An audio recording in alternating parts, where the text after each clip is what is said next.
Ikamata video msiku la lero mukhala mutadziwa chifukwa chimene Nepman anayimbira nyimbo ija imene amati kuchoka sachoka choncho ndidikireko, imene mutu wake amati ndidikireko. Dzina langa ndine Sam Mavita, tiyeni tikhale limodzi.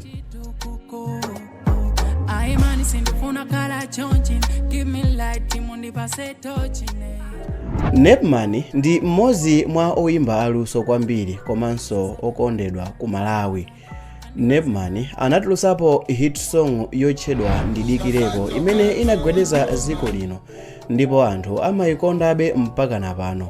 Oyimbayo atayimba nyimbo iyi panakhala nkhani zambiri zimene zinatuluka mu video ya siku la lero. Ndikupasani nkhani zonse ziwiri kuphatikizapo imene mwini wake anayilankhulapo pa interview komanso ina imene sanayilankhulepo malo ena aliwonse.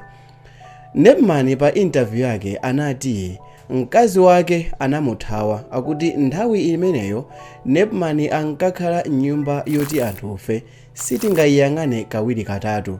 Inali nyumba yoti sungakolope chifukwa inali ya simenti yotibuka.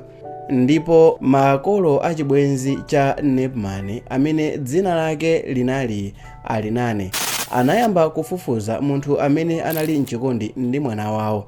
Siku lina mayi ake amkaziyo anafufuza ku nyumba komwe Nepman ankakhala, ndipo atafika anangoti sizona ayi. Makolowo anampangisira passport Alinane ndi kumutumiza ku South Africa. Mkaziyo atapita ku South Africa panatha masabata atatu, kenako Nepman anangodabwa nambala ya chilendo. Atayankha anamva mawu a Alinane, ndipo mkaziyo anamufotokozera Nepman kuti ali ku Johannesburg. Nthawi imeneyo Nepman anali atamuberekera mwana wake woyamba wa Nepman. Mkaziyo ndi mwanayo onse anapangisidwa mapasipoti. Nepman anadandaula kwambiri komabe palibe chimene chinapindula. Nepman anafotokoza mu interview yake kuti komabe Mulungu anamudalitsa chifukwa pano anapeza mkazi wina dzina lake Tianjane, kumenenso kuli mwana, ndipo kuteroko ali ndi ana awiri aakazi kuchokera kwa azimayi awiri osiyana.